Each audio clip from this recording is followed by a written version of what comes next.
Est-ce qu'il y a encore de l'espoir sur Téléperformance? C'est ce qu'on va regarder ensemble dans cette vidéo. Abonnez-vous à la chaîne, activez la cloche si ce n'est pas déjà fait.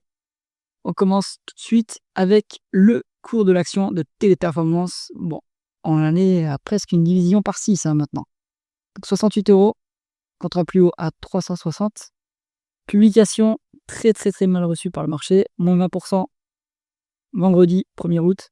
Bon, donc très rapidement, hein, j'ai couvert la publication, vous pouvez retrouver la vidéo sur la chaîne. Très rapidement, décélération des services spécialisés, on va dire maintien de la croissance, même légère accélération de la croissance organique. Et malgré cela, donc le marché a sanctionné. Est-ce que la sanction est excessive?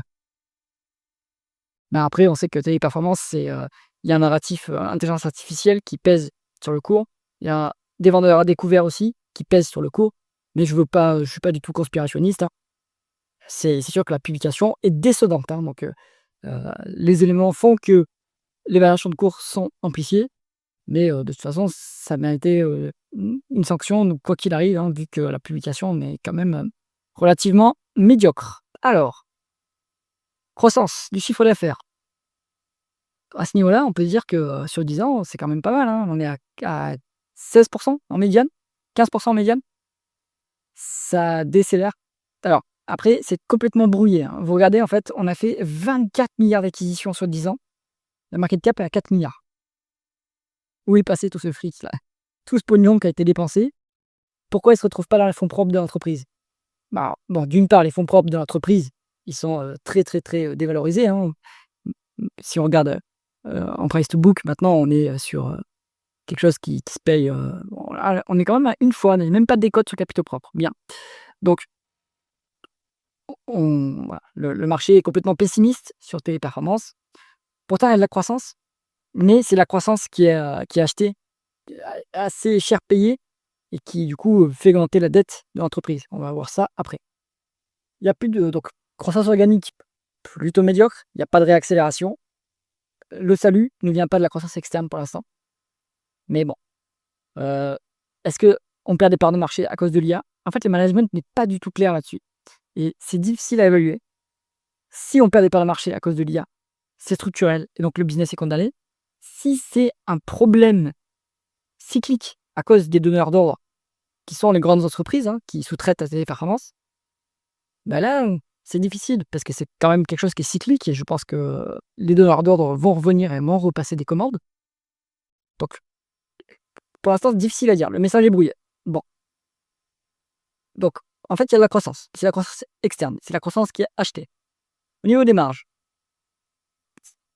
taux de marge brut, bon, c'est en baisse, hein. C'est un marché qui est hyper compétitif. Donc, on va être à qui fera les prix les plus bas possibles. Donc, pour faire ça, ils font de l'externalisation dans les pays à bas coût, hein. Donc, ils emploient des gens en Colombie, aux Philippines et en Inde pour avoir les coûts les plus bas. Bon, pour l'instant, le taux de marge brut, il baisse, hein. Donc, on ne peut pas du tout monter les prix. Les coûts, on peut les baisser un petit peu, mais en fait, ils augmentent quand même toujours légèrement, les coûts, donc malgré l'offshoreisation. Donc, taux de marge brut en baisse. Taux de marge d'EBITDA, lui, en hausse.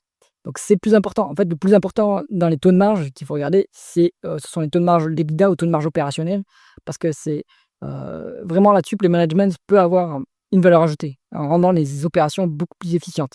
En fait, il y a deux activités sur Téléperformance, activité traditionnelle, 85% du chiffre d'affaires, et l'activité service spécialisé, 15% du chiffre d'affaires. Les services spécialisés, ils ont 30% de taux de marge opérationnel. Et c'est encore une petite portion et en plus, il y a un problème sur la croissance à cause de la perte d'un gros contrat chez, TLS, hein. Donc c'est, le service qui gère les demandes de visa externalisées. Bon, en soi, le taux de marge d'EBITDA, il est plutôt stable, en légère augmentation sur 10 ans, donc c'est plutôt pas mal, hein, on est presque à voilà 15 et demi. Bon, c'est pas si moche que ça. Taux de marge net, il est en baisse, malheureusement. Et si on regarde par contre les taux de marge de free cash flow, il est en hausse continue. On fait 13,4% de taux de marge de free cash flow. Donc, il y a du cash en fait, Téléperformance génère du cash malgré la décroissance organique, enfin, pas une décroissance organique, malgré le ralentissement de la croissance organique. Donc, on va dire que c'est pas hyper qualitatif, c'est un métier de requin. Les marges sont sous pression. Ils s'en sortent pas trop mal à ce niveau-là. Ensuite, la conversion des bénéfices nets en free cash flow, bah, là, ça s'accélère. On a plus en plus de free cash flow par rapport aux bénéfices nets. C'est normal, il y a plus de croissance en organique, donc ça dégage des free cash flow. Comme il y a plus de croissance organique, on va pas faire d'énormes dépenses en capital, donc ça génère du free cash flow. Ensuite, alors ils vont faire des acquisitions avec ces cash flows qui sont générés, mais bon, le delta est positif, c'est-à-dire qu'on a quand même plus de free cash flow. Est-ce qu'ils sont à BFR négatif? Non, et ça se dégrade. Si on regarde la variation du BFR, ouais, en cumulé, on est sur 2 000 000 de variations, positives de BFR. Donc c'est-à-dire que la situation dans la chaîne de valeur de Téléperformance se dégrade par rapport à leurs clients. Soit ils doivent payer de plus en plus rapidement leurs clients, soit leurs clients les payent de plus en plus tard, pardon, soit ils doivent payer de plus en plus rapidement leurs fournisseurs. Malheureusement, ça mange du cash, hein, d'avoir un BFR positif, donc ils doivent, injecter du cash pour les opérations. Et ça, c'est un peu malheureux et ça se dégrade. Enfin quoique, alors quand même sur 2 publications, enfin sur les 2 précédents semestres, ça s'est quand même un petit peu amélioré, donc il y a peut-être un peu d'espoir à ce niveau-là. Bon, au niveau de la dépense en capital et dépréciation amortissement, alors on est sur maintenant, des dépréciations amortissements qui sont supérieures aux dépenses en capital. Logique, il y a plus de croissance organique.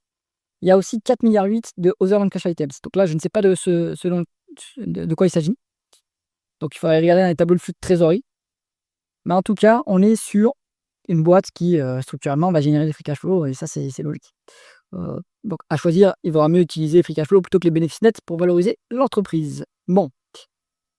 Ensuite, au niveau de la rentabilité opérationnelle, elle se maintient. On est loin de la médiane quand même. Sur 10 ans, on est à 8,8, ce qui est pas mal. Actuellement, on a 8. Bon, c'est pas si loin. Ce qui est rassurant, c'est que ça se stabilise un petit peu, mais c'est pas non plus, exceptionnel. En plus, c'est pas, une activité qui est intensive en capital vu que c'est de l'humain et des centres d'appel. Bon, il y a un peu il y a un peu de technologie, il y a un peu d'électronique et cetera. Bon, mais on pourrait s'attendre à avoir des rentabilités qui sont plus élevées que ça. Bon, 8, c'est, on va dire, c'est moyen quoi, c'est convenable, c'est pas exceptionnel. Ensuite, au niveau de l'endettement, et là, c'est là aussi, c'est un des points médiocres de la publication, hein, c'est que l'endettement a monté. Il a monté sur la publication. En fait, j'ai l'impression que le management ne veut pas se faire à l'idée que le business doit être géré en liquidation. Le management va continuer à faire des acquisitions et à faire de la dépense en capital et en même temps pour, quand même, essayer de contenter les actionnaires, faire du dividende et des rachats d'actions. Donc inexorablement, ça fait monter la dette. En fait, il devrait se concentrer, et c'est malheureux, mais sur le dividende et les rachats d'actions et c'est tout. Parce que, en fait, on peut pas tout faire et donc là, on va commencer à atteindre la limite, hein. On est à 2 fois et demi l'EBITDA en dette nette, 2,8 fois même, à peu près la même chose en termes de cash flow. Ça commence à être lourd, surtout pour une activité qui est un peu cyclique, un peu risquée. Donc voilà. Là, il faut, en fait, je pense que une meilleure allocation du capital, ça serait, on rembourse la dette, on du dividende et on fait des rachats d'actions pour les annuler et c'est terminé. C'est tout et on arrête les acquisitions et on gère le business en liquidation. Bon, peut-être qu'ils vont changer leur stratégie, hein. Au niveau de la rémunération de l'actionnaire, vous avez 248 millions de dividendes. Donc, à comparer aux 1,4 milliard de free cash flow. Alors ça, c'est, l'outil, c'est Coefin, hein, qui calcule ces 1,4 milliard. Eux, ils s'engagent dans leur plan stratégique à 1 milliard de free cash flow. Bon, ça représente quand même, une faible portion des free cash flow, ce dividende et ils font des rachats d'actions également. Donc en fait, ils ont, suite à l'acquisition de Majorel, c'est ça là, c'est ce pic là, hop, ils ont racheté des actions pour compenser la dilution et ils ont annulé les actions et là maintenant, ils rachètent structurellement des actions. Donc c'est bien. Donc ils s'engagent de mémoire à rendre 500 millions aux actionnaires, donc mix, dividende, rachat d'actions. Moi, je pense qu'en fait, ils devraient rendre 1 milliard aux actionnaires par an.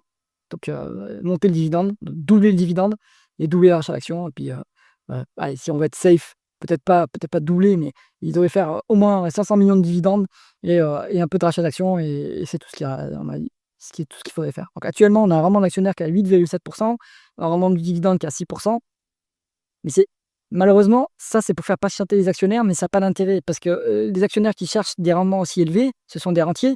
Ils veulent pas un cours aussi volatile des rentiers, donc c'est bête. Donc il faudrait baisser la volatilité en augmentant justement, le dividende et là, ça fera venir des profils plutôt rentiers et ça sera moins volatile, je pense. Pour l'instant, en tout cas, le marché sanctionne l'allocation du capital, assez sévèrement. Au niveau de la valorisation, bon, bah, plus bas absolu, hein. Voilà, 4,5 en VE sur EBITDA. Alors ça me donne une valorisation qu'on n'a pas vue depuis 2012. Voilà, donc 2012, c'était pas très reluisant en Europe. Donc là, maintenant, en fait, bon, à l'époque, en 2012, c'était un business, beaucoup plus petit, encore beaucoup plus risqué et en plus, il y avait une conjoncture qui était très mauvaise. Là, bon, le business est risqué, en fait. La conjoncture est pas aussi mauvaise qu'en 2012, hein, je pense quand même, en Europe. Donc bah, là, en fait, les multiples qui sont mis là, c'est que le marché n'aime pas l'entreprise. Voilà.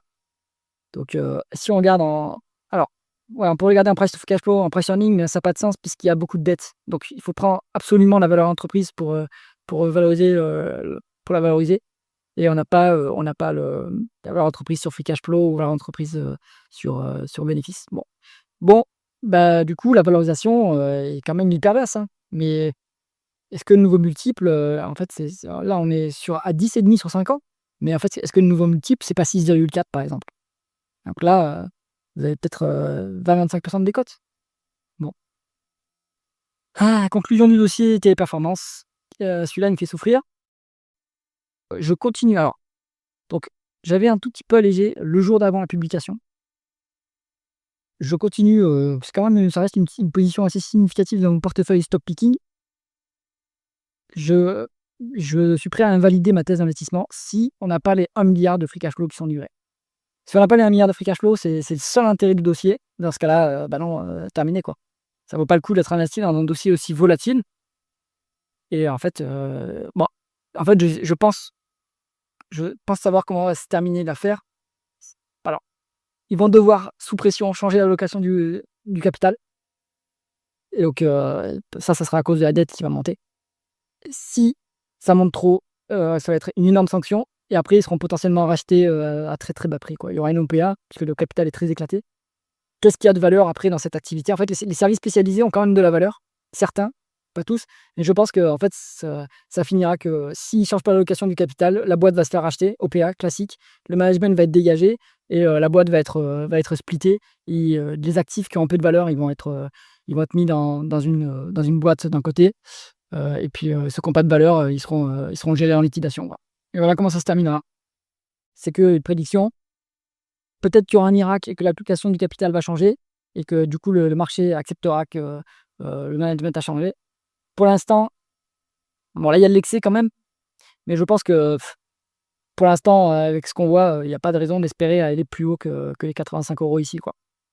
Je pense que, bon, il y a un peu d'excès, ça va se reprendre un peu sur les quelques prochaines semaines, ça va vivoter, mais il y a aucun catalyseur pour que ça se reprenne, significativement. J'espère que cette analyse vous a intéressé. Si c'est le cas, mettez un pouce vers le haut et pensez à vous abonner à la chaîne. À bientôt.